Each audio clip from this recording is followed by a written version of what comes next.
Let's get right to the candidates themselves of State Rep District 21.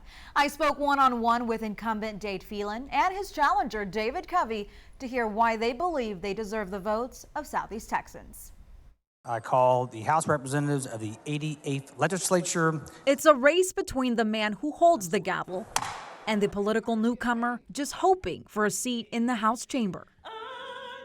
Incumbent Dade Phelan and David Covey, two men who say they can advocate best for Southeast Texas these next 2 years. 3, 2, 1.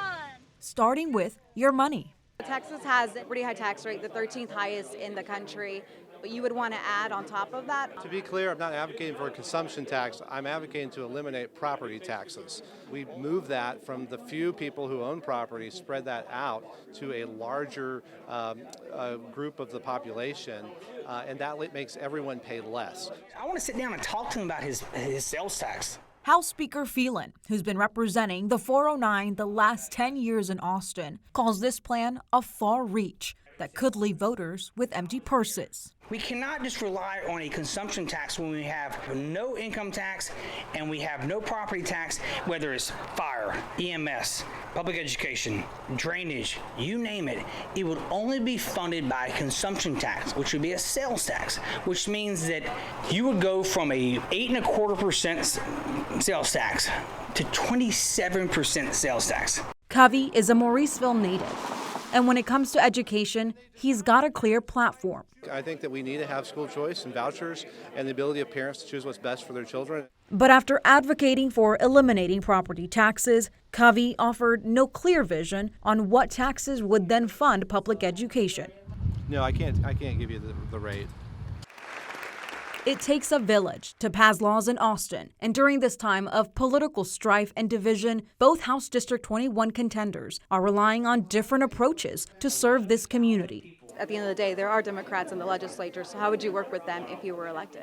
Well, they can work with us because we're going to do what's best for the state. If they want to work with us, then they can, but otherwise, they're going to have to do what they need to do. I will never apologize for working with anyone who wants to work with me. That tradition of working with every member of the Texas legislature goes back to Sam Houston. In the nearly 2 centuries since Texas established its first legislature, Phelan touts being the only House Speaker from the Golden Triangle. We've never had a speaker in 176 years from Southeast Texas.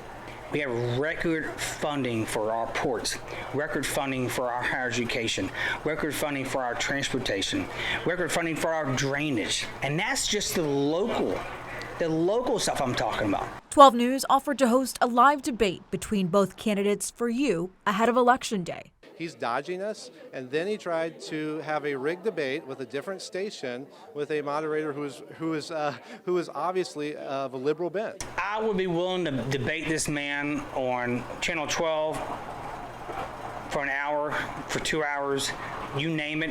I'll debate him on this corner of the street. And while both candidates accepted in person, only Dade Phelan's campaign responded to our formal invitation. All right, we hope that gave you a clearer picture of what each candidate stands for. Now, this race has big implications for Southeast Texas, but only people living within District 21 are allowed to vote. So we made you guys a map. You can see all of Jasper counties and all of Orange counties are allowed to vote in this district. It gets a little more complicated in Jefferson County. I'll slide out of the way so you can see parts of Beaumont, parts of Mid-County, and parts of Port Arthur are not in this district. So again, you've got to live in the yellow shaded area, and it's open to voters who did not vote in the Democratic primary.